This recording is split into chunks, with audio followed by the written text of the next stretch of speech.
Hey guys, क्या हाल चाल आप सबके। माय नेम इज जेवी सिंह। एक बार फिर से आपके सामने हाजिर हूं और आज हम करने वाले हैं कंप्लीट केमिस्ट्री। एक बार हम इसको कर लेंगे तो आप देखेंगे कि आपको केमिस्ट्री को दोबारा कहीं से भी करने की जरूरत नहीं पड़ेगी और तमाम जो क्वेश्चन होते हैं केमिस्ट्री के वो सारे हमारे सॉल्व होते जाएंगे।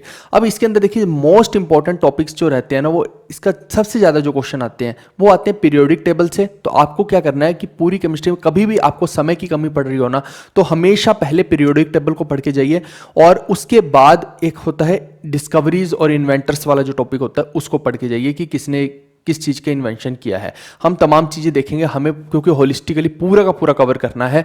अब वो ज़माने गए क्योंकि मेंस में देखिए कि किसी भी प्रकार के क्वेश्चन आ जाते हैं, तो मैं इसको प्री प्लस मेंस दोनों के हिसाब से लेके चल रहा हूँ। मेरे को ये नहीं है कि मैं सिर्फ इतना सा करवा दूँ कि इतना प्री में आएगा और आप फिर उसको करने के बाद बोलें कि भैया ये तो हमने इतना से ही किया। हम पूरा कंप्लीट करेंगे, जो भी टॉपिक्स हम कर रहे हैं कंप्लीट कर रहे हैं। और आप देखेंगे कि कहीं भी और जाके आप देख लीजिए इन टॉपिक्स को, आपको कंप्लीट नहीं मिलेंगे। लोगों ने बहुत कम कम चीज़ें करवा रखी हैं और बिल्कुल ही वो व्हाइट बोर्ड के ऊपर अगर मैं यूं लिख के बनाता रहूं तो मैं इसी केमिस्ट्री को 30 घंटे में भी बढ़ा सकता हूं। लेकिन इस केमिस्ट्री को हमारा मोटिव है कि हम 10 से 11 घंटे में कवर कर दें ताकि हमारा A to Z सिलेबस भी खत्म हो जाए। और क्योंकि मैं ऑलरेडी सब चीज़ें आपको वेल डिजाइंड यहाँ पे देता हूँ, तो हमें क्या है कि अलग से वो बोर्ड पे लिख लिख के घिसाने की पेन कोई ज़रूरत नहीं है। नहीं तो मैं चाहूँ तो मैं भी वैसे कर सकता हूँ, फिर आपका टाइम बहुत बर्बाद हो जाएगा। और अब समय है कम समय में ज़्यादा कॉन्टेंट करने का, तो वही हम चीज़ यहाँ पे करेंगे। आइए हम देखते हैं इसके अंदर हम क्या क्या चीज़ें कवर करने वाले हैं। सबसे पहला चैप्टर हम करेंगे मैटर एंड इट्स नेचर। ये हमने फिजिक्स के अंदर भी किया था, हमें यहाँ पे भी करना पड़ेगा क्योंकि केमिस्ट्री का भी ये चैप्टर है। आप एनसीईआरटीज खोल के देखेंगे, वहां भी देखेंगे कि दोनों में ही है ये चैप्टर। तो यहाँ पे थोड़ा सा हम ये देख लेंगे कि केमिस्ट्री का पॉइंट ऑफ व्यू क्या है इसके अंदर, तो इसी से फिर आगे सारी की सारी चीजें लिंक होती जाएंगी, इसलिए यहाँ भी हमें ये देखना ही पड़ेगा। फिर दूसरा स्ट्रक्चर ऑफ एटम हो गया, एसिड बेस सॉल्ट हो गया, पीएच स्केल हो गया। आप देखिए इन चीजों से क्वेश्चन आते हैं तो आप थोड़ा थोड़ा अंदाजा भी शायद लगा पाए। फिर केमिस्ट्री इन एवरीडे लाइफ, ये मोस्ट इंपॉर्टेंट टॉपिक होता है, यहां से क्वेश्चन आने के हाई चांसेस रहते हैं। फिर कॉमन एलिमेंट्स और उसके कंपाउंड्स हो गए, पॉलीमराइजेशन हो गया। फिर पीरियोडिक टेबल का मैंने बता ही दिया कि ये भी मोस्ट इंपॉर्टेंट टॉपिक है, यहां से क्वेश्चन आने के चांसेस रहेंगे। फिर केमिकल रिएक्शंस और इक्वेशंस होगी, केमिकल बॉन्ड्स हो गए, एटमॉस्फेरिक पोल्यूशन के ऊपर आ सकता है। ऑर्गेनिक केमिस्ट्री एक डिफरेंट पूरी की पूरी ब्रांच है, तो वो देख लेंगे। फिर मेटल्स एंड नॉन मेटल्स देख लेंगे। उसके बाद जो ये PYQ और रिसेंट PYQ वगैरह हैं, ये सब हम किस में दे देंगे आपको, मॉक टेस्ट जो हमने प्रोवाइड कर रखे हैं, free mock test I hope कि आप लगा रहे होंगे, उनमें जाके आप इनको कर लीजिएगा। उनमें बहुत सारे क्वेश्चन है। और अगर किसी ने जीके का PDF कोर्स ले रखा होगा, PDF कोर्स की मैं बात कर रहा हूं, तो उसके अंदर भी हमने ये सारे के सारे टॉपिक्स के PYQ दे रखे हैं, तो वहां जाके भी आप उसको कर सकते हैं। चलिए अब इसको स्टार्ट करते हैं। आज अपने इस लेक्चर को 15 टॉपिक्स हैं ये, तो इनको एक एक करके कवर करेंगे। आप देखिए कि सबसे पहले तो हम मैटर को कवर करने वाले हैं, तो मैटर स्टार्टिंग बिल्कुल हो रही है हमारी मैटर से। अब इसके अंदर क्या है कि इसको भी हम दो भागों में आगे बांट सकते हैं। It can be physically separated, यानी कि दो भागों में ऐसे बांटा है हमने। एक हो गया मिक्सचर और दूसरा होगा प्योर सब्सटेंस। अब ये किस बेसिस पे बांटा है हमने, ये इस बेसिस पे बांटा है कि क्या इनको फिजिकली हम अलग अलग कर सकते हैं, सेपरेट कर सकते हैं। तो आप देखें कि मिक्सचर को हम नहीं कर सकते, मिक्सचर को हम कर सकते हैं, प्योर सब्सटेंस को नहीं कर सकते हैं। ये क्यों हो रहा है ऐसा, जब हम आगे बढ़ेंगे तो आगे हम बहुत डिटेल में इन चीज़ों को देखेंगे और यहीं से सेपरेशन का जो है हमारा सेकेंड टॉपिक भी निकल के आएगा। वो हम आगे जैसे जैसे बढ़ते जाएंगे, तो ये एक फ्लो चार्ट है कि हम पूरा करने के वाले हैं ताकि आपको आइडिया हो जाए, ठीक है। अब मिक्सचर भी आगे दो तरह के हो सकते हैं, एक होता है होमोजीनियस, एक होता है हेट्रोजीनियस। होमोजीनियस वो होता है जिसके अंदर सब कुछ यूनिफॉर्म होता है, मतलब कहीं भी आप मिक्सचर के अंदर देखेंगे तो ये नहीं कि यहाँ पे अलग कंसंट्रेशन है, यहाँ अलग है, हर जगह पे सेम रहेगा। हेट्रोजीनियस में कहीं ज़्यादा कहीं कम जो घुला होगा उसके अंदर, है ना, वो रहेगा। फिर हेट्रोजीनियस में भी दो पार्ट हैं, एक होते हैं कोलॉइड्स, एक होते हैं सस्पेंशंस। सस्पेंशंस वो होते हैं कि जिसके अंदर मटेरियल जो उसके अंदर घुला होता है वो नीचे भी बैठ सकता है। कोलॉइड्स वो होते हैं कि जिनके अंदर मटेरियल बिल्कुल इक्वली डिस्ट्रीब्यूटेड होता है लेकिन डिस्पर्स्ड फेस में होता है, मतलब उसके अंदर ही होता है, अगर कोई सेंट्रीफ्यूगल फोर्स लगाएगा तो उसको निकाल सकता है। ये सब इस तरह के तरीके हैं। फिर आगे हम इस तरफ अगर प्योर सब्सटेंस में जाते हैं तो दो तरह के देखते हैं हम, कंपाउंड और एलिमेंट।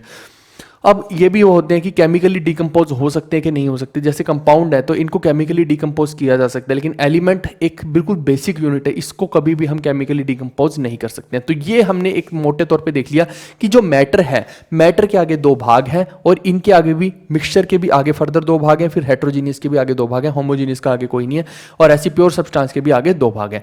आई होप कि ये एक टेबल से मैंने आपको पहले तो क्लैरिटी दे दी कि चीज है क्या मैटर। अब हम उसकी डिटेल में घुसने की कोशिश करेंगे। आप देखिए कि मैटर की अगर डेफिनेशन बोलनी हो, कई बार डेफिनेशन पे क्वेश्चन आ जाते हैं, वो ABC करके पॉइंट दे देगा कि कौन सा सही है कौन सा गलत है, तो इसलिए हमें डेफिनेशन मैं हमेशा हर चीज़ की लिखवा रहा हूँ आपको।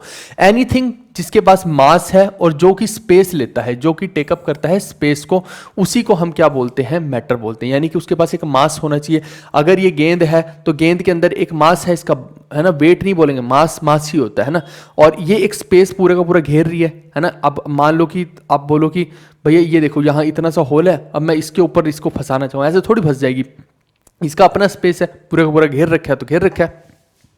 ऐसे ही आप देखिए, अब देखना हो अगर कि हाइड्रोजन एंड ऑक्सीजन है तो ये भी क्या है, एक तरह से मैटर है। Sugar and sand, air and water etcetera.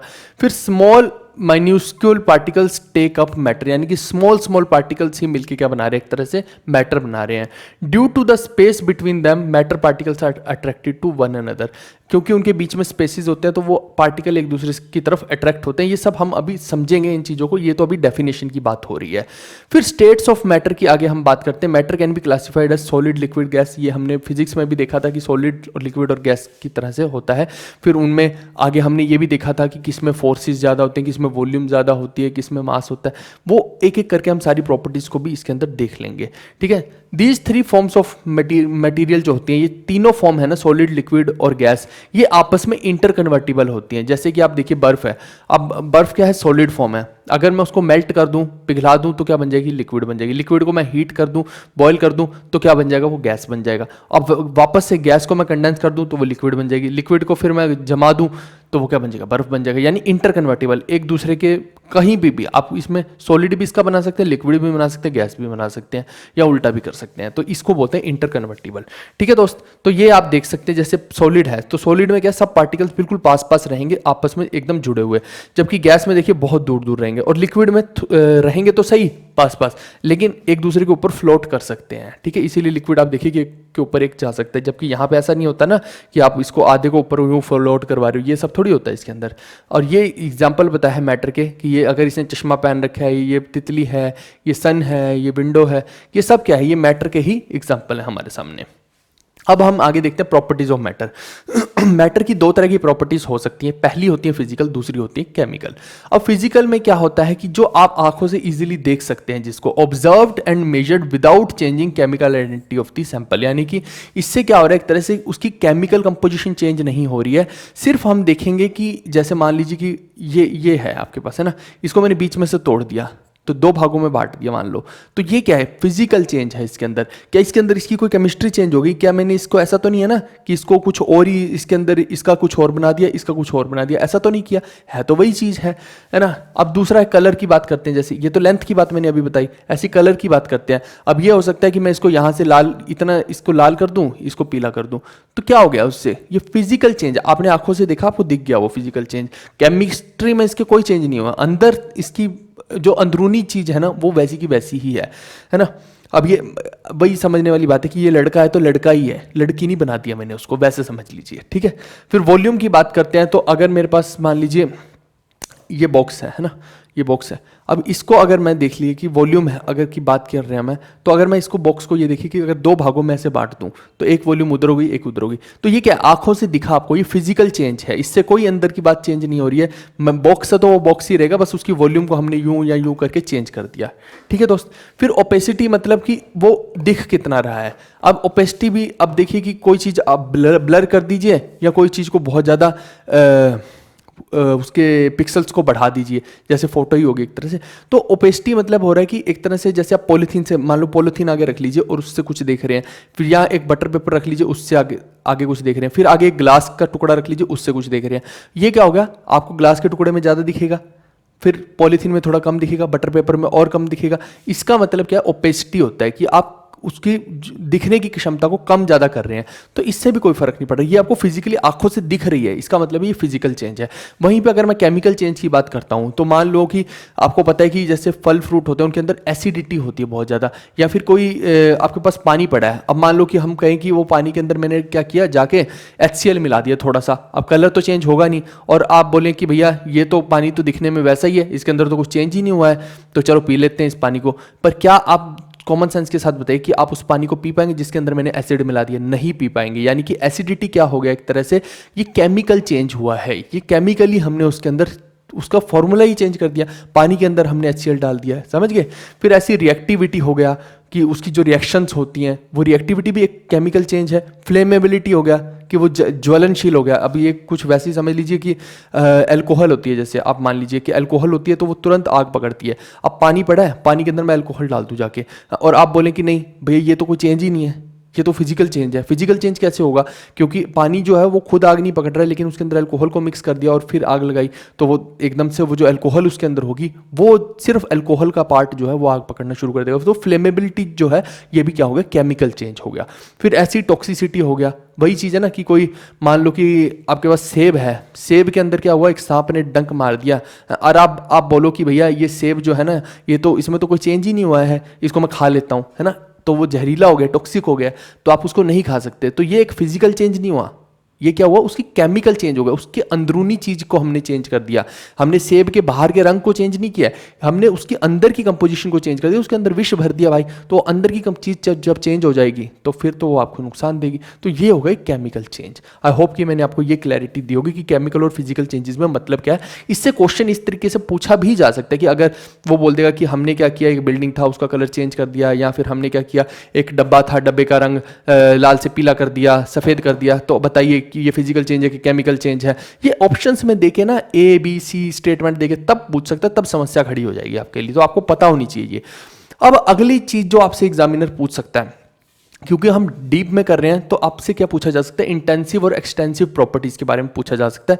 ये बड़ा काम की चीज है। आप देखिए कि दो तरह की प्रॉपर्टियां मैटर की, इंटेंसिव और एक्सटेंसिव। पहले मैं इंटेंसिव की बात करता हूं। Intensive properties are those that are independent of the amount of matter present. इनको कोई फर्क नहीं पड़ता कि कितना अमाउंट आपके पास है, आपके पास 1 किलो मैटर पड़ा है, आपके पास 100 किलो मैटर पड़ा है। ये जो इंटेंसिव प्रॉपर्टी है ये 1 किलो के लिए भी वही रहेंगी, 100 किलो के लिए भी वही रहेंगी। इसका एग्जाम्पल से आपको ज्यादा समझ में आएगा। जैसे मान लीजिए कि प्रेशर हो गया, टेम्परेचर हो गया, इनका कोई मतलब नहीं है कि आपके पास कितना ज़्यादा उसका मास पड़ा है या कितना मैटर है। जैसे कि मैं आपको बताता हूँ अभी एग्जांपल के साथ। आप ये देखिए, ये एक बॉक्स है, मान लो। अब इस बॉक्स को आप समझ लीजिए ये रूम है, कमरा है, ये एक, समझ गए इस चीज़ को। ध्यान देना कि ये मैं आपको अभी इसलिए स्मॉल स्केल पे बता रहा हूँ ताकि आपको इजीली समझ में आ जाए। मैं यूँ बोलूँ कि ये कमरा है तो फिर आपको समझ नहीं आएगा। अब मैंने क्या किया, एक टीन का फट्टा उठा के यूँ बीच में लगा दिया, यूँ। अब ये क्या हो गया, 2 रूम बन गए, ठीक है। आपने कोई AC नहीं लगा रखा, कुछ नहीं लगा रखा, नॉर्मल कंडीशन है ये। अब आप ये मत बोलना कि हमने तो AC लगा लिया, वो एक डिफरेंट चीज हो जाएगी। अब यहाँ पे देखो, ये जो टेम्परेचर की बात हो रही है, आप मेरे को बताओ कि कुछ नहीं लगा रखा आपने, AC कूलर वगैरह, बिल्कुल नॉर्मल कंडीशन है। हमेशा केमिस्ट्री में क्या होता है, जब भी हम बात करेंगे नॉर्मल कंडीशंस की बात करेंगे। ये नहीं कि आप बोलें कि वहां पे कूलर AC लगा दिया तो फिर तो सब कुछ बदल जाएगा ना। टेम्परेचर चेंज कर रहे हो तो आप अपने तरीके से, तो वो नहीं करना कुछ भी। नॉर्मल कंडीशंस में आप मेरे को बताओ, अगर इस कमरे को मैं 2 भागों में बांट दूं तो दोनों तरफ टेम्परेचर इस तरफ और इस तरफ सेम रहेगा या बदल जाएगा? बताओ मुझे। पहले मान लो कि इस कमरे रूम में 30 डिग्री का सेल्सियस का टेम्परेचर था। अब मैं अगर बीच में टीन का फट्टा लगा दूं तो क्या टेम्परेचर बदल जाएगा कि मैं बोलूं इधर 15 हो गया और इधर 15 हो गया, क्योंकि मैंने रूम को आधा आधा कर दिया? आप मेरे को बताओ, ऐसा हो सकता है? ऐसा कभी भी नहीं होगा। आप बोलेंगे कि जितनी गर्मी इधर थी उतनी ही भाई इधर पड़ रही है। अगर इधर 30 पड़ रहा है तो अभी इधर भी 30 पड़ रहा है। ये नहीं है कि इसको बीच में से डिवाइड करके आप बोले कि इधर 15 हो गया और इधर 15 हो गया, ऐसा बिल्कुल नहीं होता। जबकि इसकी वॉल्यूम की मैं बात करूं, अगर मैं यूं इसको काट दूं तो आधी वॉल्यूम इधर होगी, आधी वॉल्यूम इधर होगी, तो ये क्या हो गया, वॉल्यूम आधी आधी हो गई ना। अब ये थोड़ी बोलोगे कि नहीं वॉल्यूम तो ये भी वही है, ये भी वही है, जी नहीं। जबकि मैं डेंसिटी की बात करता हूं, तो जो डेंसिटी इसकी मान लीजिए इस डब्बे की, अगर मैं बीच में से यूं कट कर दूं तो जो इधर है डेंसिटी वो भी इधर है, तो डेंसिटी कभी नहीं चेंज होगी। डेंसिटी क्या हो जाएगी फिर, इंटेंसिव प्रॉपर्टी हो जाएगी उसकी, ठीक है, अंदरूनी प्रॉपर्टी जो कि चेंज नहीं होगी। चाहे आप उसको काट दीजिए, फाड़ दीजिए, जो मर्जी कर दीजिए, वो वही की वही रहेंगी। चाहे वो 1 किलो का माल हो, चाहे 100 किलो का माल हो, उसकी सेम रहेंगी। जबकि आप एक्सटेंसिव प्रॉपर्टी की बात करते हो तो ये बदल जाती हैं। कैसे बदल जाती है ये भी आपको उससे समझना है। जैसे मास हो गया, वॉल्यूम होगी। अब मान लो कि ये मेरे पास है, अब मैं मान लो कि इसकी लेंथ को यूं काट दूं तो आप ये बोलेंगे कि लेंथ इधर मान लीजिए ये 10 मीटर का है पूरे का पूरा, मैंने यूं क्या किया, इसको काट दिया। अब आप ये बोलेंगे क्या कि ये 5 मीटर का और ये 5 मीटर का? जी सही बोल रहे हैं आप कि ये 5 मीटर और ये 5 मीटर बोलेंगे। फिर आप ये नहीं बोलेंगे कि नहीं भैया ये तो 10 मीटर था तो हमने काट दिया तो ये भी 10 ही रहेगा, ये भी 10 रहेगा। जबकि टेम्परेचर में उल्टा था, टेम्परेचर 30 है तो 30 ही रहेगा दोनों साइड। लेकिन यहाँ पे आपने इसको बीच में से काटा तो ये 5 और 5 बन जाएगा, ये 10 नहीं रहेगा। 10 तभी रहेगा जब जोड़ देंगे इसको आपस में। तो ये क्या होगी, एक तरह से एक्सटेंसिव प्रॉपर्टी हुई। सेम ऐसे ही आप देखिए मास और वॉल्यूम का भी केस हो गया, ऐसे बहुत सारी प्रॉपर्टी बनती हैं। तो यहाँ पे भी हमने वही चीज़ बताई है कि ये इंटेंसिव के एग्जांपल हो गए, pressure, temperature, boiling point, melting point, ये सब चीज़ें जो हैं, कलर हो गया, टेस्ट हो गया, स्मेल हो गया, ये सब चीज़ें जो हैं ये इंटेंसिव प्रॉपर्टी हैं। जबकि वहीं पे एक्सटेंसिव क्या हो गई, वेट हो गया, मास हो गया, लेंथ होगी, वॉल्यूम, हाइट, मास, एरिया, ये सब क्या हो गया आपका एक्सटेंसिव प्रॉपर्टी होगी। अगर बीच में से काटोगे तो ये आधी आधी हो जाएंगी। ये एक तरह से आप इसको समझ सकते हैं इस तरीके से। फिर हम फिजिकल और केमिकल प्रॉपर्टीज ऑफ मैटर की बात करते हैं अब, क्योंकि मैटर के बारे में पढ़ रहे हैं तो उसकी सारी की सारी प्रॉपर्टीज हम देखेंगे। आप देखिए कि फिजिकल प्रॉपर्टीज में पहली क्या है, particles of matter have spaces between them. हम क्या बोलते हैं कि ये जो मैटर है ना, कोई भी मैटर है, मान लीजिए ये पानी का गिलास है जैसे, तो पानी को हम कुछ अगर इस तरह से दिखाएंगे ना, पानी को हम क्या बोल रहे हैं कि पानी के जो पार्टिकल है आपस में चिपके तो है, लेकिन इनके बीच में क्या है, स्पेसिस है। ठीक है, इनके बीच में स्पेसिस है। जैसे कि आप ये देखिए, ये एक स्पेस बन गया बीच में, ये एक स्पेस बन गया। हम बोल रहे हैं कि इन सब पार्टिकल्स के बीच में, मैटर के पार्टिकल्स के बीच में स्पेसिस होते हैं, वॉइड्स होते हैं। अब ये कैसे प्रूव होता है, अगर हमें ये प्रूव करना हो तो आप बस पानी के ग्लास में क्या कीजिए, ये नमक को घोल दीजिए। आप देखिए शुरू में आप नमक डालेंगे, आपको दिखेगा नमक, लेकिन जब आप घोल देंगे तो वो नमक क्या करेगा, ये जो बीच में ये है ना छोटे छोटे से स्पेसिस, ये हो गया, यहाँ जाके नमक क्या करेगा, क्योंकि नमक आप देखिए नमक को और ज़्यादा छोटा हो जाएगा, वो बिल्कुल माइन्यूट हो जाएगा जब आप घोलेंगे, और बिल्कुल छोटे छोटे पार्टिकल बन के और वो इन स्पेसिस में चले जाएंगे। और इसको क्या कहते हैं, इसी को कहते हैं कि ये इसके अंदर घुल गया, डिजोल्व हो गया। तो यानी कि इसके अंदर स्पेसिस थे पानी के मॉलिक्यूल्स के अंदर, इसीलिए तो ये नमक इसके अंदर जाके उन स्पेसिस में घुस गया और अब हमें दिखाई नहीं दे रहा है, डिजोल्व हो गया है। ऐसी चीनी का हाल है, चीनी भी इन्हीं स्पेसिस में जाके अपने आप को वो क्या कहती है, कलेक्ट कर लेती है और फिर हमें दिखाई नहीं देती है, तो इसी को बोलते हैं डिजोल्व हो गया। तो ये क्या हो गया कि ये बिल्कुल ट्रू है कि particles of matter have space between them. अगर कभी स्टेटमेंट वाले क्वेश्चन आते हैं मैटर के ऊपर कि which of the following statement is correct about matter, तो आप बोलेंगे, उसमें आपको 4 स्टेटमेंट दे देगा, उसमें से एक स्टेटमेंट ये होगी। अब वो बोलेगा कि बताइए ए सही है, ए और बी सही है, ए बी सी डी सही है, तो आपको ऐसे ही पता लगेगा ना जब मैं बता रहा हूँ। तो ये आपको पहली प्रॉपर्टी मैंने समझाई। अब देखिए ये यहाँ भी वही एग्जांपल दे रखा है। फिर particles of matter are always in motion. अब आपको वो दूसरी स्टेटमेंट दे देगा पेपर के अंदर कि बताओ ये स्टेटमेंट सही है कि नहीं है, तो अब आपको पता ही नहीं है, बताओ तो आपको कैसे पता लगेगा, वही पढ़ा रहा हूँ ना, अब पता लगेगा ना हमेशा के लिए। तो पार्टिकल्स जो होते हैं मैटर के, उनके अंदर मोशन होता है, ये बिल्कुल सही बात है। They show continuous random movements due to the kinetic energy they possess. A rise in temperature increases the kinetic energy of the particles, making them move more vigorously. आप देखिए इसके अंदर क्या है, जैसे फूड है, फूड भी हमें पता है कि एक मैटर है। अब आपने देखा होगा कि अगर इसका मैं गरम गरम खाना मान लो आपके पास आया, आप कहीं दुकान पे गए, गरम गरम नूडल्स आए, तो वो नूडल, अब आपके मुंह में पानी आ गया होगा। पहले तो हमारा दिमाग बहुत बेवकूफ़ है, ऐसे ही होता है कि हम बस सोचते हैं नूडल और मुंह में पानी आ गया। तो आप देखिए कि जैसे ही ये फूड गरम गरम आएगा ना, तो इसकी सुगंध हमारी नाक तक आ गई। तो इसका मतलब क्या हुआ, यहाँ पे जो मैटर है, मैटर के पास क्या था, इसके पार्टिकल्स के पास मूवमेंट थी।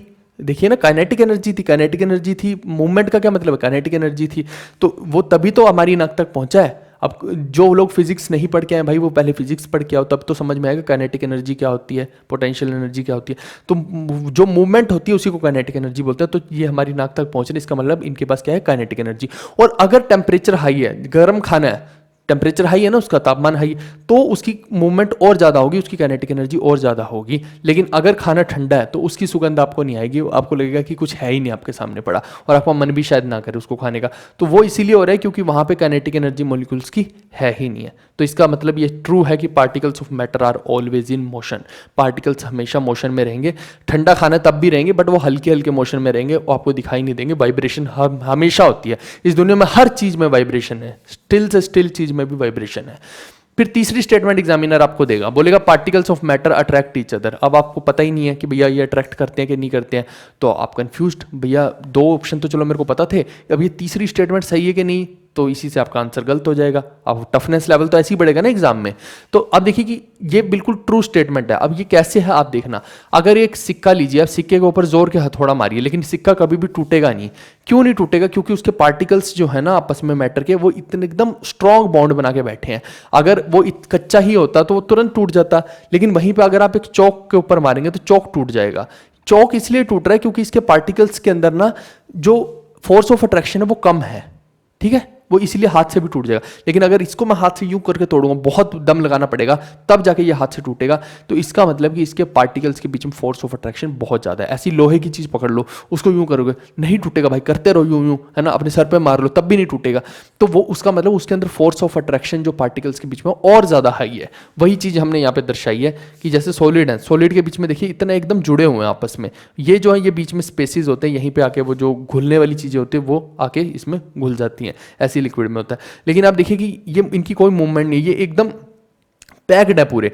जबकि लिक्विड में क्या है कि ये एक दूसरे के ऊपर भी फ्लोट कर सकते हैं, लिक्विड की एक लेयर दूसरी लेयर पे यूं यूं तैर सकती है, लेकिन सॉलिड में ऐसा नहीं होता है।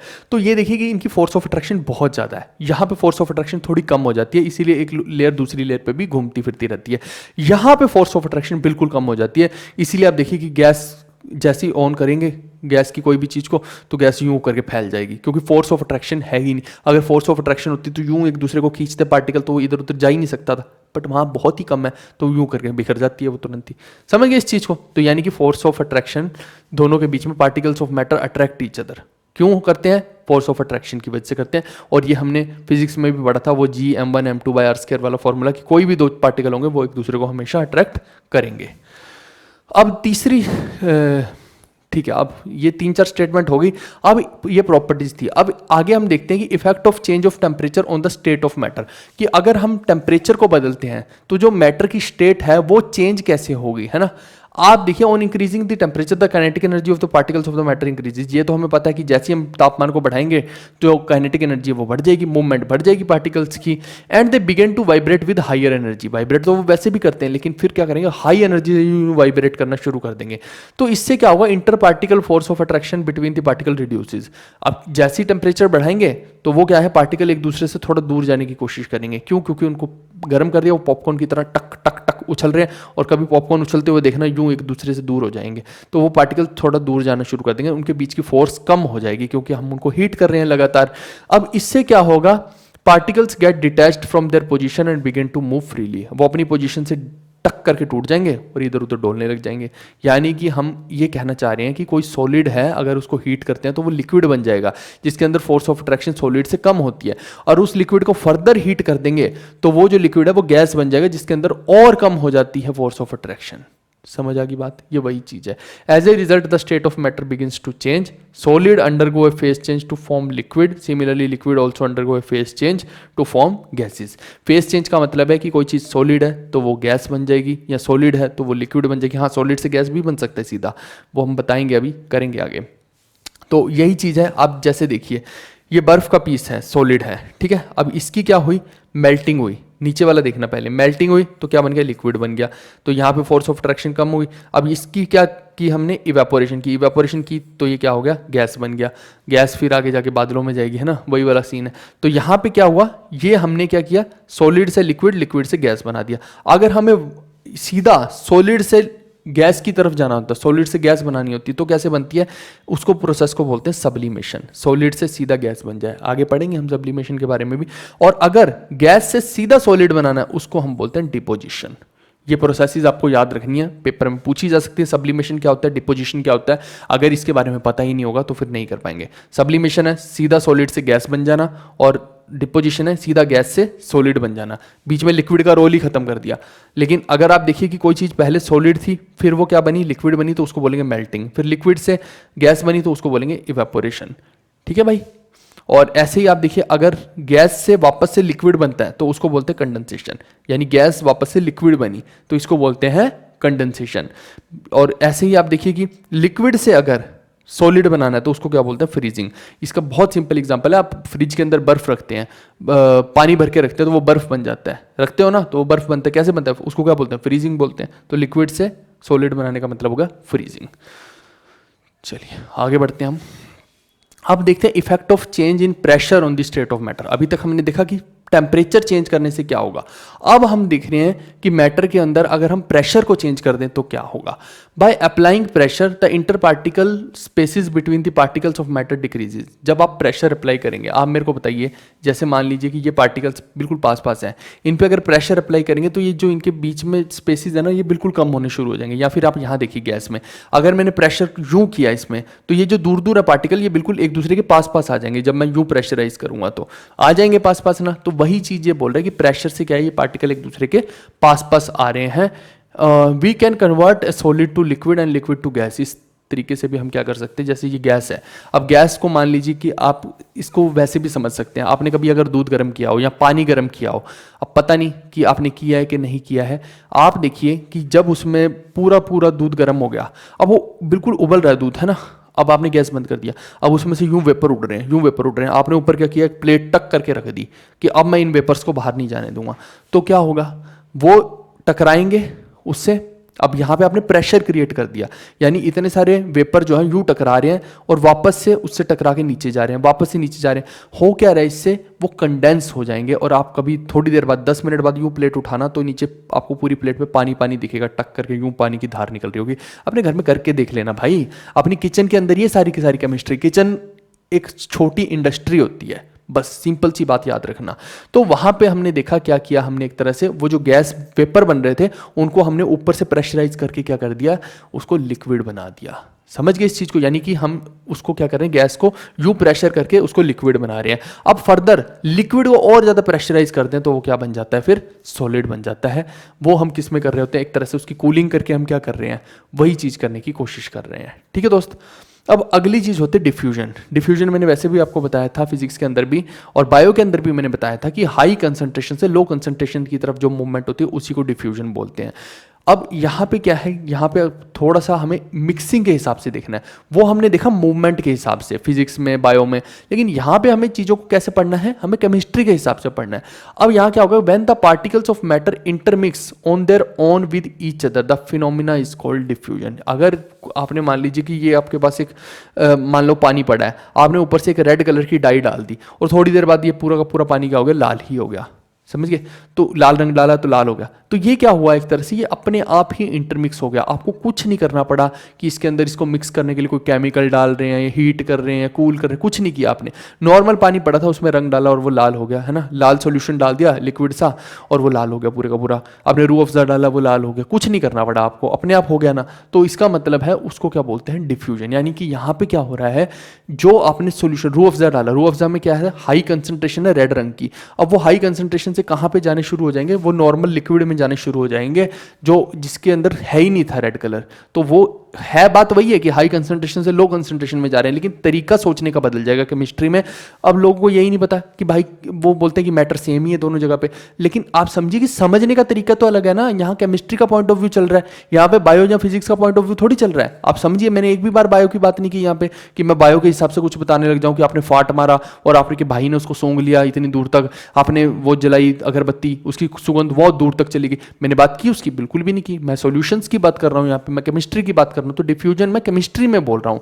ऐसे ही आप देखिए कि जब इंक है, इंक को मैं पानी में डालूं और इंक पानी में एकदम से स्प्रेड हो जाए, सारी जगह फैल जाए, वो भी क्या हो गया, डिफ्यूजन ही हो गया।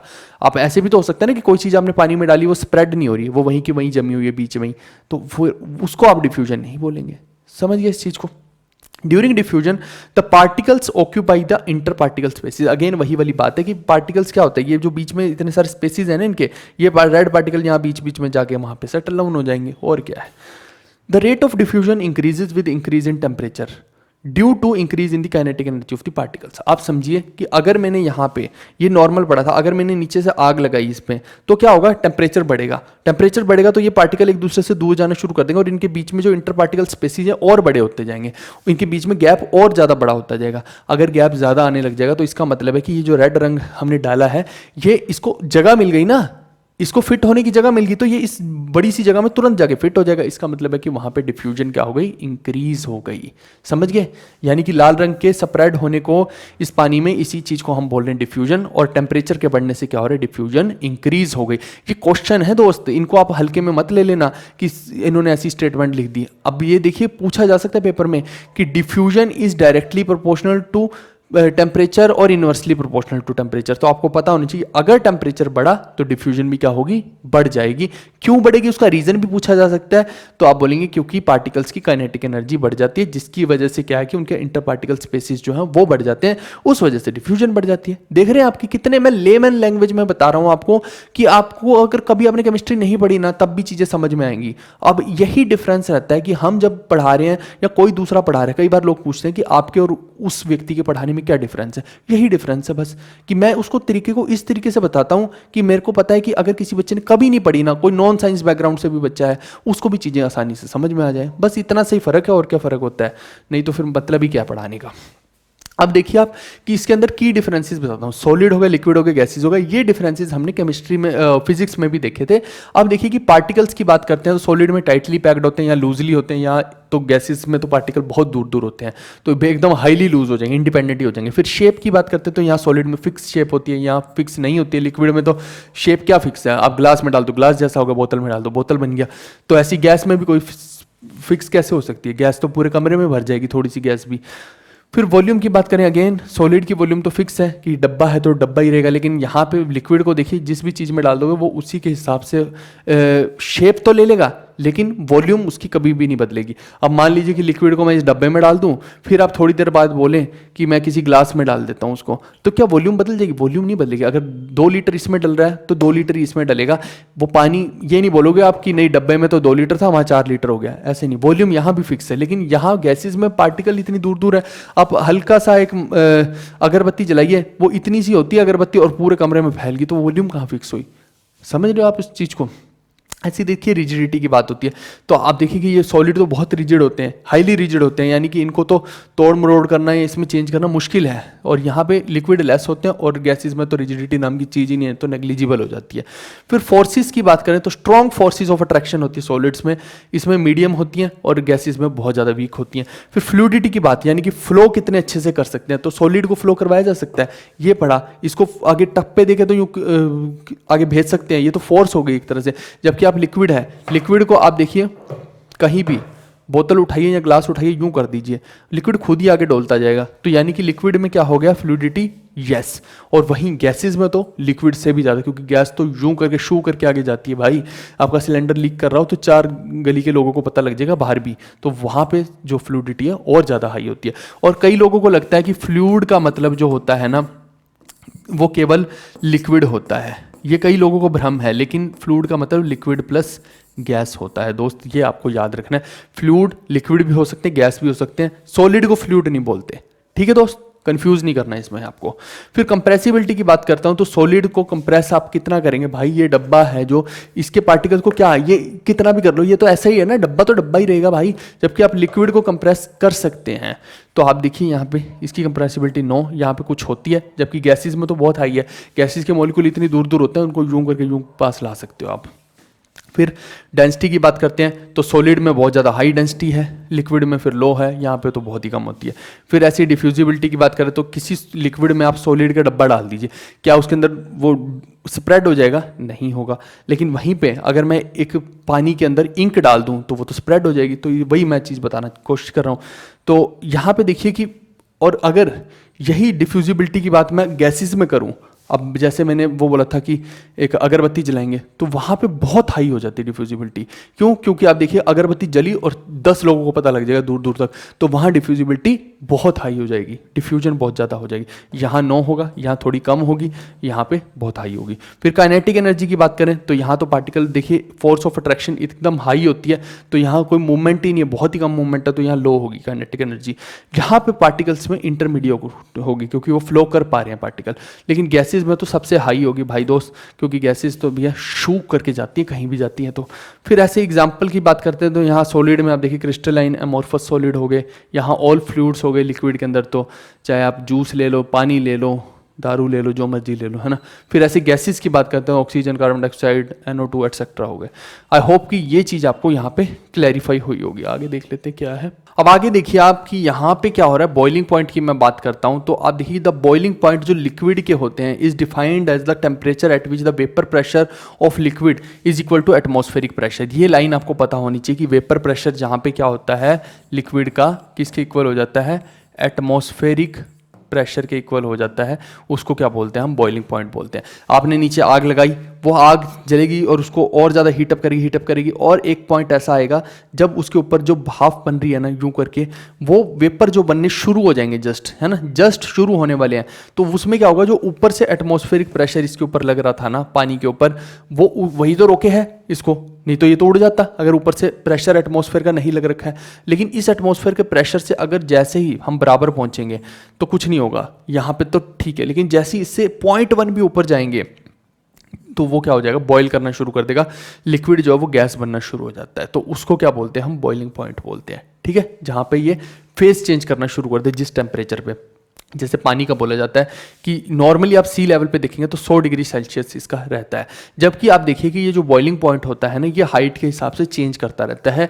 अब ये क्यों करता रहता है, आप देखो कि अगर आप डेड सी में जाएंगे, बिल्कुल नीचे जाएंगे समुद्र की गहराई में, तो वहाँ पे क्या है, ये 100 डिग्री था ना, तो यहाँ बढ़ जाएगा 101 डिग्री सेल्सियस हो जाएगा। क्यों हो जाएगा, क्योंकि आप देखिए कि जो प्रेशर है ना, नीचे जितने समुद्र में जाएंगे प्रेशर बढ़ता जाएगा, जबकि हम ऊपर अगर आसमान की तरफ जाते हैं तो प्रेशर कम होता जाता है। क्यों, क्योंकि ऊपर एटमॉस्फेयर खत्म होता जा रहा है। तो इसीलिए आप देखिए कि जैसे ही आप पहाड़ पे जाए, मान लो माउंट एवरेस्ट पे खड़े हो गए और वहां पे तुम पानी को बोलो कि भैया अब इसको मैं आग लगाता हूँ नीचे और जलाने की कोशिश करता हूँ, बॉईल करने की कोशिश करता हूँ, तो वहां पे आपको 100 डिग्री सेल्सियस नहीं चाहिए, आपका 70 डिग्री सेल्सियस में भी काम हो जाएगा। ये ऐसा एग्जाम्पल के तौर पे मैंने यहाँ लिखा हुआ है, वो कितना भी हो सकता है, बट मैं एग्जाम्पल के तौर पे बता रहा हूँ कि यहाँ पे जैसे ही पहाड़ पे जाएंगे तो वहाँ पे क्योंकि ऊपर से एयर का प्रेशर, जो एटमॉस्फेयर का प्रेशर वो कम हो जाता है, तो भाई जब एटमॉस्फेयर का अभी तो समझाया कि जब एटमॉस्फेयर का प्रेशर मान लीजिए यहाँ पे कम रह गया, तो नीचे से भी तो प्रेशर कम ही लगाना पड़ेगा, हीट कम ही तो करना पड़ेगा, तो 70 डिग्री सेल्सियस पे भी ऐसा हो सकता है कि वो भाप बन जाए, तो इसका बॉइलिंग पॉइंट जो है चेंज हो जाता है। ठीक है दोस्त, तो ये इन्फ्रेंस इस पिक्चर से भी आप सारे का सारा निकाल सकते हैं। और फिर ऐसे ही हम देखते हैं मेल्टिंग पॉइंट की बात करते हैं। तो मेल्टिंग पॉइंट क्या है कि the melting point of a solid is defined as the temperature at which the solid melts to become liquid at the atmospheric pressure, जिसमें सॉलिड जो है वो लिक्विड बनता है। आप जैसे देखिए आइस है, आइस क्या है, जैसे ही इसके ऊपर थोड़ी सी गर्माहट पड़ेगी तो ये क्या है, पानी बन जाएगी, तो पानी बन जाएगी तो ये क्या हो गया, मेल्टिंग हो गई इसकी। लेकिन अब ये जो आइस है, ये पानी किस टेम्परेचर पे बनेगी, उसी टेम्परेचर को हम मेल्टिंग पॉइंट बोलते हैं। आप देखिए at the melting point these two phases that is solid and liquid are in equilibrium. Just जब मेल्टिंग पॉइंट पे आप पहुंचेंगे, मान लो कि हम बोलते हैं कि जो 0 डिग्री सेल्सियस है, सपोज कीजिए कि वहाँ पे मेल्ट होना शुरू हो रही है, सपोज कीजिए बर्फ़, क्योंकि आपको पता है कि जैसे ही अब बर्फ़ है 0 डिग्री से जैसे ही थोड़ा सा टेम्परेचर बढ़ेगा तो वो मेल्ट हो जाएगी। तो हमने क्या किया, 0 डिग्री को क्या मान लिया कि अब यहाँ पे क्या है, जैसे ही 0 डिग्री से ऊपर जाएगा टेम्परेचर, 0 डिग्री सेल्सियस से आप थोड़ा सा भी ऊपर करोगे तो क्या हो जाएगा, ये मेल्ट करना शुरू कर देगी। तो 0 डिग्री सेल्सियस क्या होएगा, इक्विलिब्रियम फेज में आ जाएंगे सॉलिड और लिक्विड, यानी कि बर्फ़ और पानी एक तरह से इक्विलिब्रियम फेज में आएंगे। यानी कि अब अगर यहाँ से टेम्परेचर बढ़ता है तो वो बनेगा लिक्विड, अगर वहाँ से टेम्परेचर घटता है तो बनेगा वो बर्फ़। तो ऐसा फेज में ये आ जाएंगे। ठीक है, तो इसी को क्या बोलते हैं, मेल्टिंग पॉइंट। सिंपल भाषा में बताऊंगा मैं आपको ताकि चीज़ें आपको समझ में आए। अब देखिए सब्लिमेशन मैंने पहले भी बताया, तो मैं फिर बता देता हूँ। सॉलिड को सीधा गैस में कन्वर्ट करना बोलते हैं सब्लिमेशन। इसका एग्जाम्पल मैं आपको बताऊँ तो कैम्फर होता है। कैम्फर क्या होता है, कपूर होता है। कपूर की गोलियां कपड़ों में रखी जाती हैं, कपूर की गोलियां कपड़ों में रखी जाती हैं। आपने देखा होगा कई बार घर वाले कपूर की गोल गोल वाइट वाइट गोलियां होती हैं, वो कपड़े में रख देते हैं ताकि स्मेल ना आए या कीड़े ना लगे उसमें। तो वो धीरे धीरे क्या होती हैं, वो वेपराइज करना शुरू कर देती हैं और वो खत्म हो जाती हैं। कुछ दिनों बाद देखेंगे छोटी हो जाएगी गोली। इसका एक और एग्जांपल है, आप वॉशरूम्स वगैरह में कहीं भी जाएंगे तो इतनी सी एक वो सुगंध वाली टिकिया सी आती है, उसको लगा दो तो वो क्या है, वो उसमें लिखा भी होता है कि 30 दिन आपके निकाल जाएगी ये टिकिया। तो वो क्या होता है, धीरे धीरे वहाँ पर सुगंध पैदा करती रहती है। वो क्या हो रहा है, सॉलिड सीधा किस में कन्वर्ट हो रहा है, गैस में कन्वर्ट हो रहा है, तभी तो आपको डिफ्यूजन के थ्रू सुगंध आ रही है। समझ गए इस चीज़ को। तो आप वहाँ पे वॉशरूम में जाएंगे तो आपको दुर्गंध नहीं आएगी, वो टिकिया की वजह से आपको सुगंध आती रहेगी। तो वो भी क्या है, एक तरह से सब्लिमेशन की ही प्रोसेस है एक। अब वापस से देखिए गैस को उसी सॉलिड में कन्वर्ट करना, इसको बोलते हैं डिपोजिशन। ये थोड़ी देर पहले भी बताया था, अगेन वही चीज़ रिपीट हो रही है। अब मैं बात करता हूँ लेटेंट हीट ऑफ फ्यूजन की। इसका मतलब क्या है, it is the amount of heat energy that is required to change 1 kg of solid into liquid at atmospheric pressure at its melting point। समझना, आपके पास क्या था, 1 किलो का, ये पूरा आपके पास क्या था, 1 kg क्या था, सॉलिड था, सॉलिड। अब आपने सोचा कि इसको भाई मेरे को करना है कन्वर्ट लिक्विड में। इसको जैसे बर्फ ही मान लो कि 1 किलो बर्फ थी आपके पास, आपको क्या करना है, इसको करना है लिक्विड में कन्वर्ट करना है, पानी में बदलना है। लेकिन अब देखिए कभी भी किसी चीज को बदलना होता है, हमारे पास दो चीजें फिक्स होनी चाहिए, पहला टेम्परेचर, दूसरा प्रेशर। अगर आपने केमिस्ट्री के अंदर टेम्परेचर और प्रेशर को फिक्स नहीं किया तो आप कोई भी कैलकुलेशन नहीं कर सकते और ना आप बता सकते हैं कि कौन सी चीज क्या होगी। क्यों? क्योंकि जैसी टेम्परेचर बदलता है वैसी सारी प्रॉपर्टीज बदल जाती है केमिस्ट्री में, जैसी प्रेशर बदलता है वैसी प्रॉपर्टीज बदल जाती है। जैसे बॉइलिंग पॉइंट का मैंने बताया कि अगर आप ऊपर जाएंगे पहाड़ पे, तो वहां पे क्या है, वहां पे एटमॉस्फेरिक प्रेशर कम है। आप देखिए ना, जैसे जैसे ऊपर जाते हैं तो कानों से हटता जाता है प्रेशर, एरोप्लेन से ऊपर जा रहे हैं तो वहां पे प्रेशर हट जाता है, जैसे नीचे आएंगे फिर कानों पे प्रेशर बजेगा। तो ये आप समझिए कि यहां से प्रेशर का भी गेम चेंज हुआ, और ऐसे ही आप मान लीजिए ठंडे इलाके में गए तो वहां पे क्या हुआ, टेम्परेचर का गेम चेंज हो गया। तो वहां दोनों जगह पे केमिस्ट्री की कैलकुलेशंस बदल जाएंगी, इसीलिए इन दोनों को फिक्स करना बहुत जरूरी है, तभी आप एक आइडियल कैलकुलेशन कर पाएंगे। तो आपने क्या किया, टेम्परेचर और प्रेशर को फिक्स किया और आपने बोला कि 1 किलो सॉलिड को अब मैं कितना एनर्जी दूं, कितनी हीट दूं कि वो लिक्विड बन जाए, ये 1 किलो सॉलिड। तो उसी को मैं क्या बोल रहा हूं, लेटेंट हीट ऑफ फ्यूजन, यानी इतनी हीट चाहिए है इसका फेस चेंज करने के लिए, सॉलिड से लिक्विड में बदलने के लिए। अभी टेम्परेचर क्या फिक्स किया हमने, मेल्टिंग पॉइंट फिक्स कर दिया, और प्रेशर क्या फिक्स किया, एटमॉस्फेरिक प्रेशर फिक्स कर दिया। सिंपल भाषा में ऐसे देखो, छोटे से डायग्राम से ही समझ में आ जाएगा। फिर अब लेटेंट हीट ऑफ वेपराइजेशन क्या होती है, ये होती है कि अमाउंट ऑफ हीट एनर्जी जो हमें चाहिए है 1 किलो लिक्विड को गैस बनाने के लिए। सेम यही चीज, लेकिन बस यहां पे क्या है, ये जो है ये अब 1 किलो क्या है आपके पास, लिक्विड है। अब इसको क्या बनाना है, गैस बनाना है। अब यहां पे भी क्या किया आपने, टेम्परेचर और प्रेशर को फिक्स किया। तो प्रेशर क्या होगा, एटमॉस्फेरिक प्रेशर, और दूसरा टेम्परेचर क्या होगा, बॉइलिंग पॉइंट हो गया, कि जो बॉइलिंग पॉइंट जहां पे ये उड़ेगा वो भी फिक्स होना चाहिए और एटमॉस्फेरिक प्रेशर भी। तो फिर क्या होगा, 1 किलो जो लिक्विड है उसको गैस बनाने में जितनी एनर्जी, जितनी आपको देर हीट देनी पड़ेगी, उसी को मैं बोलता हूं latent heat of vaporisation. So simple भाई, अब इससे ज्यादा सिंपल और क्या करोगे। आगे बढ़ते हैं। अब हम फ्यूजन बोलते हैं कि फ्यूजन होती क्या है। आप देखिए कि when two atoms collide to create a heavier atom, such as when two hydrogen atoms combine to create one helium atom, this process is known as fusion। आप समझना कि हाइड्रोजन है, जैसे हाइड्रोजन के पास कितने हैं इलेक्ट्रॉन, 1 इलेक्ट्रॉन है। इधर हीलियम है, हीलियम के पास कितने होते हैं, 2 इलेक्ट्रॉन। लेकिन अगर मैं बोलूं कि ये 2 हाइड्रोजन, ठीक है, 2 हाइड्रोजन आपस में टकरा जाएं और यूं जुड़ जाएं, तो इसके पास कितने हो जाएंगे, 2 इलेक्ट्रॉन हो जाएंगे। यानी ये क्या बन जाएगा, 2 हाइड्रोजन अगर मिल जाए तो ये क्या बन जाएंगे, ये हीलियम बन जाएंगे। लेकिन समझना, आप इसको उस एंगल से मत समझो, आपको ये समझना है कि यहां पे मैं ये नहीं बोल रहा कि आप हाइड्रोजन हाइड्रोजन का बॉन्ड बना रहे हो, मैं ये नहीं बोल रहा हूं आपको बिल्कुल भी। ये अलग चीज है। जैसे हम बोलते हैं कि H2O होता है ना, तो वो तो हाइड्रोजन ऑक्सीजन का, हाइड्रोजन हाइड्रोजन का बॉन्ड हो गया, मैं वो नहीं बात कर रहा हूं। यहाँ पे ये बॉन्ड्स हो गए, यहाँ पे मैं बात कर रहा हूं कि इसका इलेक्ट्रॉन इसके पास आ जाए किसी तरीके से, यहाँ का इलेक्ट्रॉन ये अपने पास खींच ले, तो क्या हो जाएगा, ये एलिमेंट ही बदल गया ना। आप देखिए जब हम पीरियोडिक टेबल देखेंगे तो सबसे पहला आता है हाइड्रोजन, दूसरा आता है हीलियम। हीलियम के बाद 2 इलेक्ट्रॉन होते हैं, तो ये जब इलेक्ट्रॉन ही इसने ले लिया, इतनी जोर के टकराए कि इसका इलेक्ट्रॉन उछल के इसके पास आ गया, तो क्या हो जाएगा, यहां पे हीलियम बन जाएगा ये। और इस प्रोसेस में जब ये इलेक्ट्रॉन इसके पास उठ के आएगा, तो जैसे ही वो यहां आएगा ना इस जगह पे, इस प्रोसेस में क्या होगा, बहुत सारी एनर्जी यूं निकलेगी, एकदम ब्लास्ट होगा इसके अंदर। तो यही वजह है कि जो हमारा सन है वो बहुत ज़्यादा गर्म है, इसी प्रोसेस की वजह से। उसको बोलते हैं fusion. This process generates enormous amount of energy many times more than fission. Fission क्या होती है कि आपने जैसे ये पूरे का पूरा एटम है, इसको ब्रेक करके 2 बनाए एटम, ये हो गया न्यूक्लियर फिशन, जिसके अंदर बहुत सारा न्यूक्लियर वेस्ट भी निकलता है। हम न्यूक्लियर रिएक्शंस की बात कर रहे हैं, हम बोल रहे हैं कि तुम्हारे ऊपर परमाणु बम फेंक देंगे, तो वो क्या है, सारे का सारा फिशन है। फिशन मतलब 2 भागों में एटम को बांटना, उससे भी एनर्जी निकलती है। लेकिन अगर ये चीज देखी जाए तो ये इलेक्ट्रॉन उछल के इसमें आ जाए तो यहां पे एनर्जी बहुत ज्यादा हाई निकलती है, इसीलिए हमारा सन जो है बहुत ज्यादा गर्म है। ठीक है दोस्त, तो वही चीज हमने यहाँ पे बताई है। और इससे क्या हो रहा है, रेडियो एक्टिव प्रोडक्ट भी नहीं बनते हैं इस प्रोसेस से, यानी कि फ्यूजन से। The melting point at which ice a solid turns to water a liquid is 32 degree Fahrenheit. इसका मतलब समझिए क्या है, कि मेल्टिंग पॉइंट क्या होता है, ये वही बताया है कि जहाँ पे आइस जो कि एक सॉलिड फॉर्म में है किस में बदल जाती है, वाटर में, जो कि एक लिक्विड फॉर्म में है, तो वो कहाँ होता है, अगर आपको डिग्री सेल्सियस में पूछे तो 0 डिग्री सेल्सियस, अगर आपको फ़ारेनहाइट में पूछे तो 32 डिग्री फ़ारेनहाइट हो जाएगा, और अगर आपसे केल्विन में पूछे तो कितना हो जाएगा, 273 केल्विन हो जाएगा। यहीं से आपको इन तीनों की यूनिट्स का भी मैचिंग हो रही होगी कि 0 डिग्री सेल्सियस में कितना होता है, 273 केल्विन, और इसी में कितना होता है, 32 डिग्री फ़ारेनहाइट होते हैं।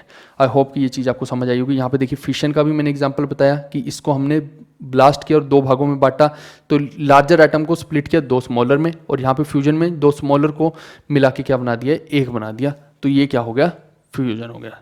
आई होप कि आपको समझ आया होगा।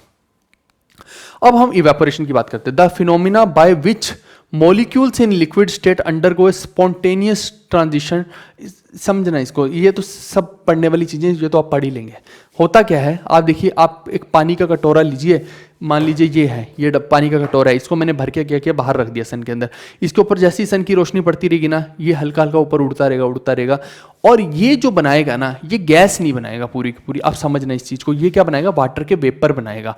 वेपर का मतलब क्या है, वेपर का मतलब है कि ये जो है ना पानी, इसके ऊपर जब हीट पड़ रही है तो इसके मॉलिक्यूल्स कहाँ जा रहे हैं, ऊपर जो आसपास का एरिया है वहाँ क्या है, सूखी एयर है, समझना सूखी एयर है, तो ये जो पार्टिकल्स का पानी है ना ऊपर ऊपर वाले का, हीट पड़ने से ये हल्का सा टूट के ऊपर जाएगा ऊपर वाली लेयर में, तो ऐसी एयर का थोड़ा थोड़ा जाता रहेगा ऊपर ऊपर ऊपर ऊपर। तो ये बॉयल नहीं हुआ है, बॉइलिंग पॉइंट पे नहीं हुआ है। अब बॉइलिंग पॉइंट पानी का 100 डिग्री सेल्सियस होता है, तब तो हमें पता है कि वो गैस में बदल जाएगा, लेकिन ये काम जो हो रहा है ये 100 डिग्री सेल्सियस से नीचे पे हो रहा है। हो सकता है ये काम 80 डिग्री सेल्सियस पे इवेपोरेशन हो रही हो सकता है 50 डिग्री पे हो रही हो। मान लीजिए अब सूर्य की रोशनी जब हम देखते हैं बाहर, टेम्परेचर गर्मियों में 50 डिग्री सेल्सियस पता है कितना हाई होता है, आपकी ऐसी की तैसी हो जाए, तो उसमें भी आप देखिए पानी का कटोरा बाहर रखेंगे तो वो उड़ जाएगा थोड़ी देर में पानी, या फिर आप नीचे फर्श पे पानी गिर गया तो थोड़ी देर में उड़ जाता है पानी। वो क्या होती है, इवेपोरेशन। वो बॉयल नहीं हुआ है, वो क्या होता है, आसपास की जो सूखी एयर है उसके अंदर वो पानी के पार्टिकल घुल जाते हैं। इसका मतलब क्या हुआ कि ये क्या हुआ, वाटर वेपर बने। ये बने क्या, वाटर वेपर। ऐसे गैस बनी जिसके अंदर पानी भी है मौजूद, और एक होता है कंप्लीट गैस कि जिसके अंदर पानी वगैरह नहीं है, कोई मॉइस्चर नहीं है, वो एकदम सूखी गैस है। और एक हो गया ऐसी गैस जिसके अंदर पानी के कुछ कुछ कण हैं, तो उसको वाटर वेपर बोलते हैं। तो ये क्या होता है, इवेपोरेशन से एक तरह से वाटर वेपर बनते हैं। और जैसे समुद्र होता है, समुद्र के वहाँ पे नमक को बनाना होता है, तो उसमें भी क्या होता है, इवेपोरेशन होती है, जिससे कि फिर बाद में वो नमक अलग हो जाता है, और ऐसे करके ये प्रोसेसेस है सारी की सारी, है ना। तो ये चीज़ भी हमने दिखाई है यहाँ पे, ठीक है। राइज ऑफ वाटर वेपर, यहाँ देखिए वाटर वेपर लिखा है, गैस नहीं लिखा मैंने बिल्कुल भी। फिर हम देखते हैं कि कौन से फैक्टर हैं ऐसे जो इवेपोरेशन को इम्पैक्ट करते हैं। पहला तो है टेम्परेचर। आप मेरे को बताओ कि अगर टेम्परेचर हाई होगा तो क्या इवेपोरेशन तेज होगी कि नहीं होगी। आप समझो कि 100 डिग्री सेल्सियस पे तो पानी बॉईल कर जाता है। अगर एक जगह ऐसी है जहाँ पे 90 डिग्री सेल्सियस टेम्परेचर है, एक जगह पे ऐसी है जहाँ पे सिर्फ 80 डिग्री सेल्सियस टेम्परेचर है, मेरे को खुद सोच के बताओ भाई कि इवेपोरेशन ज़्यादा कहाँ होगी। ऑब्वियस सी बात है यहाँ होगी, जितना ज़्यादा टेम्परेचर दोगे उतना ज़्यादा वो उड़ने की कोशिश करेगा, तो यानी कि जितना ज़्यादा टेम्परेचर उतना ज़्यादा इवेपोरेशन, तो डायरेक्टली प्रोपोर्शनल है। दूसरी बात सरफेस एरिया की करता हूँ। अब मान लीजिए कि एक प्लेट आपने इतनी बड़ी रखी जिसके अंदर आपने पानी यूँ फैला के रख दिया, और एक आपने यूँ ग्लास रख दिया उसके अंदर पानी बहुत सारा पड़ा है। अब देखिए मेरे को बताइए कि इवेपोरेशन ज़्यादा कहाँ होगी, इस एरिया में होगी या इस ग्लास में होगी। आपको खुद सोचना है कि भैया इस जगह पे होगी। क्यों? क्योंकि आप देखिए कि हीट यहाँ से भी पड़ रही है, यहाँ से भी, हर जगह से हीट पड़ रही है पूरे एरिया पे, और इसकी लेयर तो पतली सी है पानी की, है ना, तो ये तुरंत सारा उड़ जाएगा। लेकिन यहाँ पे देखिए कि ग्लास के नीचे तक पानी भरा हुआ है, और लेकिन हीट कहाँ पे मिल रही है, सिर्फ इतने छोटे से एरिया पे मिल रही है। तो भाई पहले ये उड़ेगा ऊपर का, फिर नीचे का उड़ेगा, फिर उससे नीचे का उड़ेगा, तो यहाँ इसको उड़ने में समय लगेगा। तो यानी कि इवेपोरेशन तेज कहाँ हुई, जहाँ पे सरफेस एरिया ज्यादा हुआ। दूसरा पॉइंट भी क्लियर है। ह्यूमिडिटी की मैं बात करता हूं, तो आप देखिए मेरे को बताइए कि इवेपोरेशन में क्या है। इवेपोरेशन का सिंपल सा मतलब है कि आसपास की जो एयर है ना, जो वो जितनी सूखी एयर होगी उतना ही यहां से उड़ के उस सूखी एयर में पानी चला जाएगा। तो आप मेरे को बताओ, अगर ये एयर जो है पहले ही गीली हो, यहाँ पे पहले ही इसके अंदर बहुत ज़्यादा नमी हो, मॉइस्चर हो, तो क्या ये एयर इसके पानी को अपने पास लेगी? बिल्कुल भी नहीं लेगी। इसके पास पहली पानी भरा पड़ा है, आपका पेट पानी से भरा हुआ है, आप फिर बोले कि नहीं मेरे को तो 4 गिलास और पानी पीना है, ऐसा नहीं होता ना। वही सेम सीन यहाँ भी है। तो यानी कि ये एयर जो है इस पानी को लेगी नहीं, तो यहाँ पे क्या इवेपोरेशन कम हो जाएगी अगर ह्यूमिडिटी बढ़ गई तो। समझ गए? अगर ह्यूमिडिटी कम हुई तो एयर सूखी है, यहाँ पे ह्यूमिडिटी कम का मतलब एकदम सूखी एयर जिसके अंदर कोई पानी नहीं है, तो आप देखिए सूखी एयर में क्या हो जाएगी, बढ़ जाएगी इवेपोरेशन, क्योंकि वो सूखी एयर यहाँ का पानी अपने अंदर समाने लग जाएगी। ये भी क्लियर हो गया। अगला है विंड की स्पीड से। आप मुझे बताओ कि अगर हवा तेज चलेगी भाई तो क्या इवेपोरेशन बढ़ेगी कि नहीं बढ़ेगी? आप देखिए कि इसके ऊपर क्या पार्टिकल, सूखी एयर है भाई। अभी सूखी एयर ने इसका पानी तो अपने अंदर सोख लिया, तो ये हो गया इवेपोरेट। लेकिन अब अगर इस एयर, यही एयर इसके ऊपर ऐसी बैठी रहेगी तो फिर अगले पार्टिकल जब आएंगे ही नहीं सूखे, तो यहाँ पे तो स्लो हो गया ना रेट। लेकिन अभी यहाँ से क्या चली, हवा चली, चली चली फिर हवा चली, चली विंड की हवा, क्या इश्क की हवा थी ना, हाँ इश्क की हवा चली। तो वही वाली चीज़ है कि यहाँ से हवा चली तो उसने क्या किया, इसको आगे खिसका दिया, तो अब सूखी एयर फिर से यहाँ आ जाएगी। पिछली सूखी एयर यहाँ आ गई और ये वाली आगे खिसक, यहाँ पे और इवेपोरेशन हुई, फिर ये आगे गई, यहाँ और इवेपोरेशन। तो हवा के चलने से, विंड की स्पीड के चलने से क्या है, इवेपोरेशन इंक्रीज। चलो ये भी मैंने समझा दिया, इसी स्लाइड में समझा दिया, टेम्परेचर भी समझा दिया, विंड स्पीड भी समझा दिया, सरफेस एरिया भी समझा दिया, ह्यूमिडिटी भी समझा दिया। यही आपको एग्जांपल दे रखे कपड़ों का भी, कि आप देखिए कि रेट ऑफ ड्राइंग इन 1 और इन 2 में किसका ज़्यादा रहेगा, किसका कम रहेगा, वो वही समझा रखा है। कि जो हवा चल रही है, यहाँ पे देखिए हवा बिल्कुल नहीं है, यहाँ हवा ज़्यादा चल रही है, तो जहाँ हवा ज़्यादा चलेगी वहाँ कपड़े जल्दी सूख जाएंगे, ये एग्जाम्पल है। ऐसे ही आप देखिए यहाँ पे तौलिया है, यहाँ हवा ज़्यादा चल रही है, यहाँ कम चल रही है, तो वो जहाँ पे ज़्यादा चल रही है वहाँ पे रेट ऑफ इवेपोरेशन ज़्यादा है। ये देखिए ना, ये हवा चल रही है, वो इसी का एग्जांपल है। तो ये इस तरह से मैंने ह्यूमिडिटी का भी दे दिया, सब एग्जांपल आपको दे दिया। आई होप कि आपको क्लियर हो गया होगा। आगे चलते हैं अब देखिए कूलिंग ड्यू टू इवेपोरेशन की बात करते हैं। During evaporation the particles of a liquid absorb energy from the surrounding to overcome the inter particle forces of attraction and undergoes phase change. होता क्या है, आप देखिए इवेपोरेशन से क्या हो रहा है, कूलिंग हो रही है, क्योंकि सराउंडिंग की जितनी भी हीट है ना वो इसमें यूटिलाइज हो रही है एक तरह से। आप खुद देखिए कि आपको जब पसीना आएगा ना, और जैसे ही आपको वो पसीना, आप बाइक पे चला रहे हैं, है ना, बाइक चला रहे हैं, तो क्या होगा कि वो एयर जब आपके मुंह पे पड़ेगी, सूखी एयर पड़ेगी, है ना, गर्मियों में सूखी एयर ही पड़ेगी, तो वो एकदम पसीना को ना यूं आपके जब शरीर से लेके जाएगी, क्योंकि वो सूखी एयर है, हॉट एयर है, तो क्या होगा, आपके मुंह पे एक प्लेजेंट सा वो आएगा, ठंडा ठंडा फील होगा आपका पसीना जब सूखेगा। लेकिन जब सूख जाएगा तब आपको दिक्कत होगी, क्योंकि तब आपके अंदर का पानी भी वो एब्जॉर्ब करने शुरू कर देगी। लेकिन जब तक वो पसीना नहीं सूखता है आपको एकदम प्लेजेंट फील होगा। क्यों? क्योंकि वो जो अपना जैसे ही ये चीज़ उड़ेगी ना, इवेपोरेशन जैसी होती है, तो पीछे कूलिंग इफेक्ट देखी जाती है, क्योंकि वो हीट उड़ाने में काम आ गई ना। ऐसे ही आप देखिए, आपको डॉक्टर ने इंजेक्शन लगाया होगा, यूं सोई करके तो वो लगा देता है, लेकिन बाद में तसल्ली देने के लिए एक रुई पे उस सोल्यूशन से लगा के और यूं आपके पिछवाड़े के ऊपर यूं यूं यूं यूं मलता है। भाई बाकी सब तो ठीक है, वो स्पिरिट होती है तो वो उड़ती है तो एकदम ठंडक देती है पीछे, तो आपको इंजेक्शन का दर्द नहीं होता। लेकिन वो डॉक्टर की हमें एक बात अच्छी नहीं लगती बिल्कुल भी, कि वो यूं करके ना और फिर वो यूं मसल देता है, तो ऐसा लगता है कि भाई तुम रहने ही दो, तुमने एक तो इंजेक्शन लगा दिया, ऊपर से यूं करके और मसल दिया, तो तुमसे ना हो पाएगा, क्यों हमें परेशान कर रहे हो, हम खुद ही कर लेंगे। तो ऐसा हाल भी होता है, आपके साथ भी हुआ होगा बचपन के अंदर ऐसी चीज़ें। अब तो फिर आप हाथ पे लगवा लेते होंगे इंजेक्शन, तो ऐसा है। तो ये क्या होगा, कूलिंग ड्यू टू इवेपोरेशन। फिर एप्लीकेशन इवेपोरेशन की क्या क्या होते हैं, देखिए कि जो सनी डे है वहाँ पे क्या है कि पॉन्ड्स और लेक्स जो हैं वो जल्दी ड्राई हो जाते हैं, because of the excess heat coming from the sun making the water evaporate at a faster rate. तो उनका जो इवेपोरेशन होती है फिर वही जाके आगे बादल बनाती है, फिर वो जब तक नहीं भरते जब तक कि बारिश ना आ जाए, तब तक वो पॉन्ड्स नहीं भरते हैं। तो ऐसे ही तो बोलते हैं ना कि जितनी गर्मी बढ़ती जा रही है, हमारी नदियाँ सूख रही हैं, झरने सूख रहे हैं, वो इसी वजह से ही हो रहा है। ठीक है दोस्त। फिर ऐसी cooling of water in earthen pot, आप देखिए एक मटका लेके आते हैं हम घर पे, तो ये मटका लेके आए, इसके अंदर आपने पानी भर दिया। ये मटका देखिए कि धीरे धीरे यहाँ नीचे से पानी झड़ता रहता है, इसीलिए नीचे आप यहाँ तो कोई टब रखते हैं या कुछ ना कुछ रखते हैं मटके के, नहीं तो वो नीचे से कभी भी देख लेना मटके में से हमेशा टक टक टक करके बूंद बरसती रहती हैं। और आप देखिए कि मटके के अंदर जब पानी भरेंगे तो छोटे छोटे पोर होते हैं, हमेशा मटका बाहर से गीला दिखाई देगा आपको। वो क्या होगा कि वो गीला होगा ना, तो बाहर की हॉट एयर इसके ऊपर पड़ेगी, है ना, तो ये इवेपोरेट होना शुरू होगा। अब देखिए कि अंदर पानी गर्म डाला है आपने, लेकिन जैसे ही ये इवेपोरेशन होगी तो ये कूलिंग इफेक्ट देगा, यहाँ पे कूलिंग क्रिएट करेगा, तो अंदर की गर्मी बाहर आएगी। अंदर के पानी की गर्मी जैसी पोर के थ्रू बाहर आएगी तो वो फिर से उड़ेगा, वो फिर से उड़ेगा, ऐसे करके वो उड़ता रहेगा और अंदर का पानी को ठंडा करता रहेगा, बाहर जो आता है उसको गर्म करता रहेगा, तो उड़ाता रहेगा उड़ाता रहेगा। तो कुछ समय में आप देखेंगे कि मटके में पानी बिल्कुल कम भी हो जाएगा, आप नहीं भी पी रहे हैं तब भी मटका आधा हो जाएगा। अब 4 दिन मटके को छोड़ दीजिए, है ना। तो वो इसीलिए होता है, प्रोवाइडेड कि आपका मटका नया हो, अच्छा हो। मटका जैसे जैसे पुराना होता जाएगा उसकी ये जो कैपेसिटी है ठंडा करने की वो भी कम होती जाएगी। ठीक है, तो ये एक क्या हो गया, इवेपोरेशन का ही पार्ट हो गया। Drying up of water bodies lakes, ये तो मैंने बता ही दिया।